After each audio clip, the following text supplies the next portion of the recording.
The bank CEO's arrogant son mocked me for being from a single mom. But when I closed a $7 billion account, a hidden truth turned their empire upside down. Even if you attempt to trouble us, there's hardly any loss on your part, considering it's your funds, useless to poor people with lowly lineage. I sighed as I completed the final check. You're closing your account, right? Please go ahead, I said with a tone that seemed mocking. Their eyes, filled with clear disdain, made me feel disgusted as they stared at us.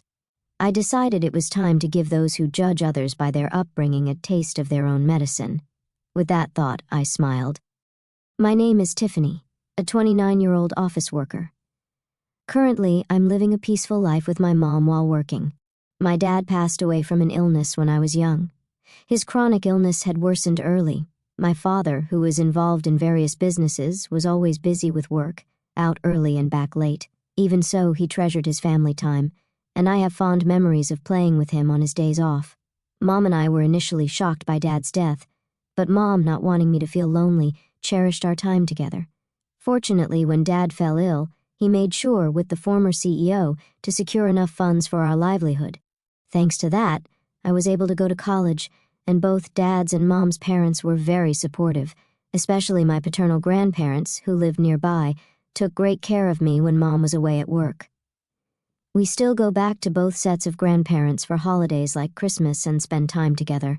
I am who I am today thanks to the support of many people. To give back, I went to a national university and got a job at a major company. I thought about working at the bank my dad was supposed to inherit, but I chose a career I loved.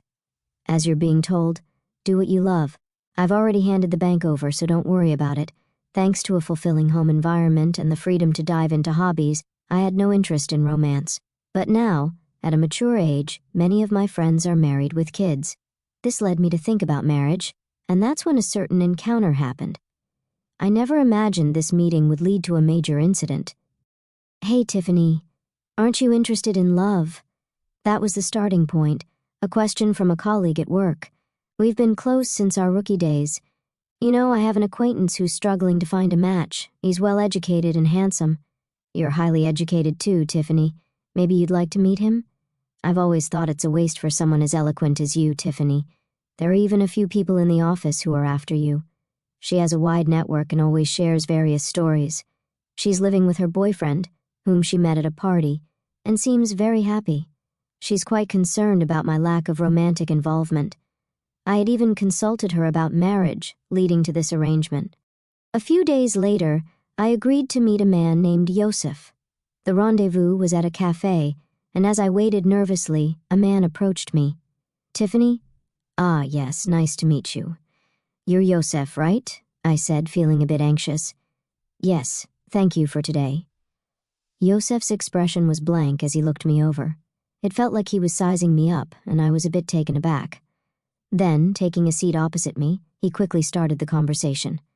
What do you do for work, Tiffany? He inquired. I work in sales at a company.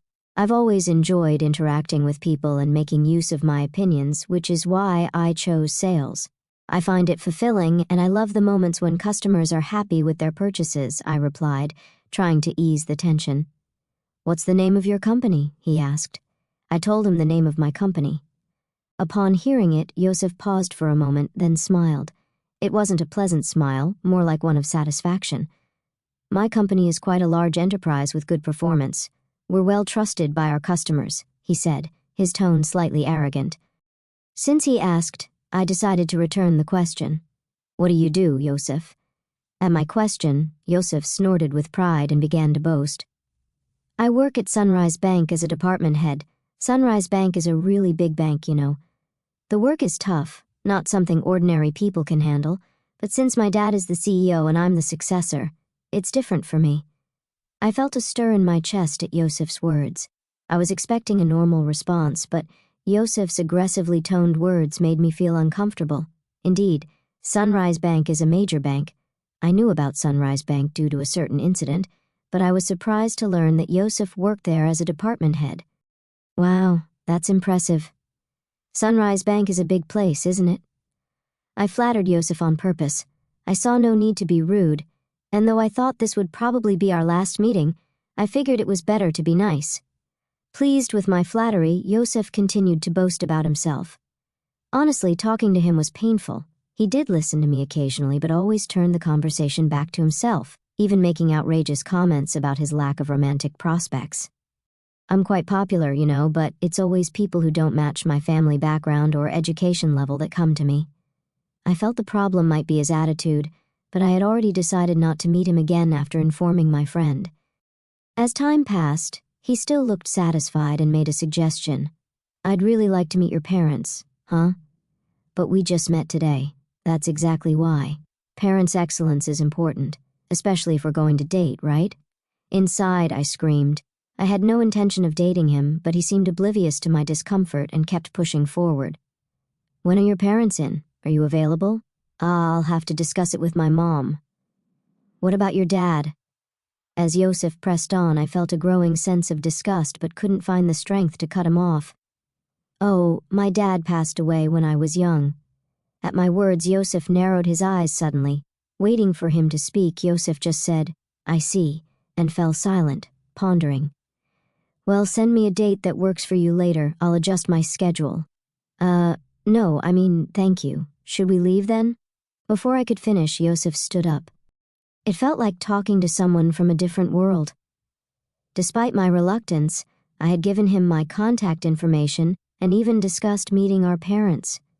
His disdainful look upon hearing about my father's absence bothered me. In the end, we agreed to meet again with our parents. When I explained this to Mom, she smiled wryly. Maybe you were just nervous because you haven't dated before, she said reassuringly. Maybe, but the way he spoke was weird. Well, his parents will be there, right? Just say no if it doesn't feel right. I'll be there too. Thanks, Mom. Sorry for dragging you into this, I apologized.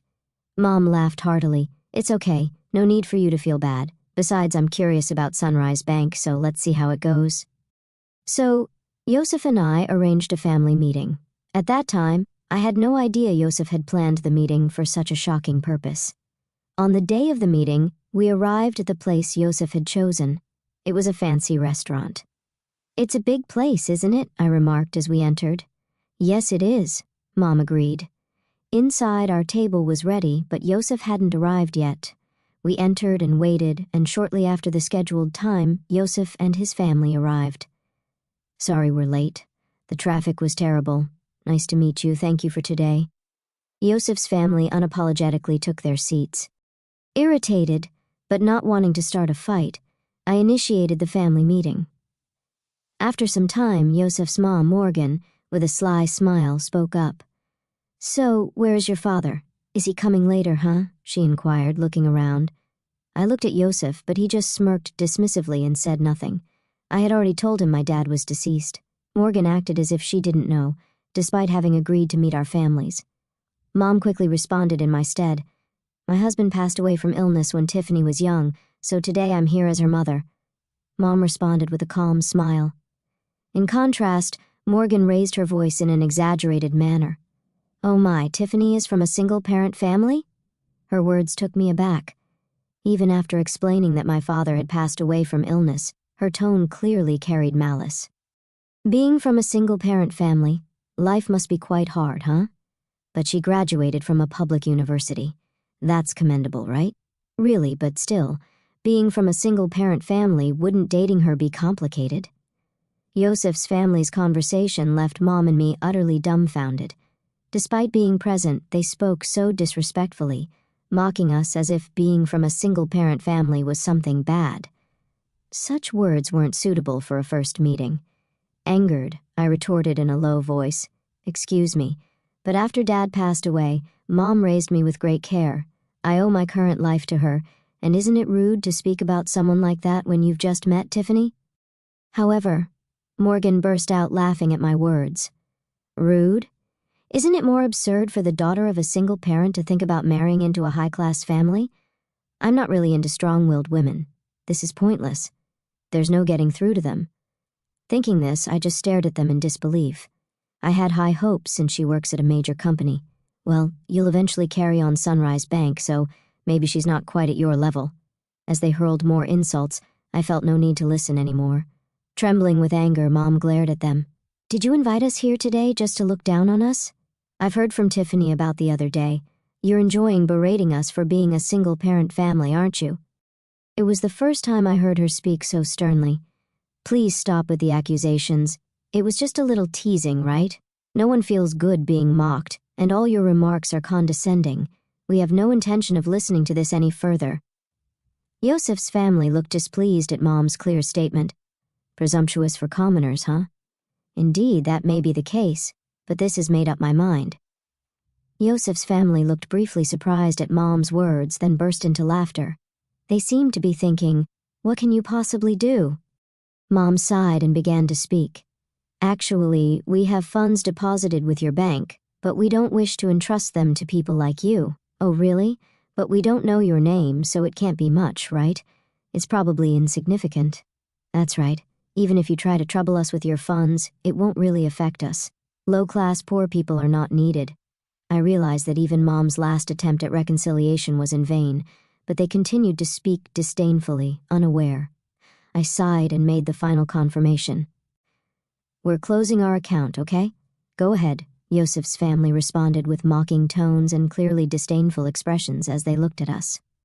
I thought to myself, let's make those who judge others by their background suffer a bit. I smiled at the thought. Is that so? Then we will proceed as such, and please consider this meeting never happened. Yosef's family declared, of course. I replied calmly, knowing we had no intention of marrying into a family with such prejudices. Well then, we will take our leave now. Mom and I stood up. Oh, don't worry about today's bill. It's too expensive for you, they remarked. Is that so? Well then, with that, our family meeting ended. Later, I made a phone call. Weeks later, my mobile phone was flooded with calls from Morgan. Of course, I had anticipated this and had no intention of answering. It was their own responsibility. I immediately blocked the number. A few days later, I received a call from Grandpa Kyle. Summoned by Kyle, Mom and I headed to Sunrise Bank. In the meeting room, Yosef's family, looking pale, was present. As soon as they saw us, Morgan stood up and rushed over to bow deeply. I am extremely sorry for what happened, she said. I didn't reply to Morgan's words, just smiled and began to speak. What exactly are you apologizing for? At my words, Morgan bit her lip hard, trembling with anger. That's understandable. There are too many things for which they should apologize. That's probably why she's feeling so frustrated. This whole situation started because I said we would close our account that day. Our account wasn't particularly large. Closing it wouldn't have caused much damage. But Kyle's case was different. Kyle managed the inheritance left by my dad at Sunrise Bank for our benefit. Kyle also had his own account there. If all accounts, including Kyle's and my dad's inheritance, were closed, it would total about $7 million. In other words, their disrespect decided the closure. Importantly, Kyle is the former CEO of the bank.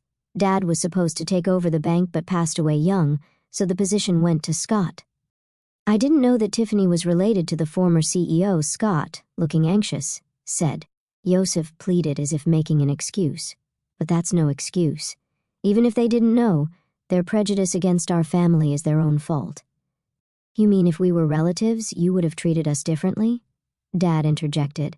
Hey, don't talk to Dad like that. It's your fault for not telling us from the start that your grandpa was the former CEO. I don't have any obligation to tell a stranger like you that. Besides, you were the one who started it and made fun of us, remember? I countered, causing Yosef to narrow his eyes in frustration.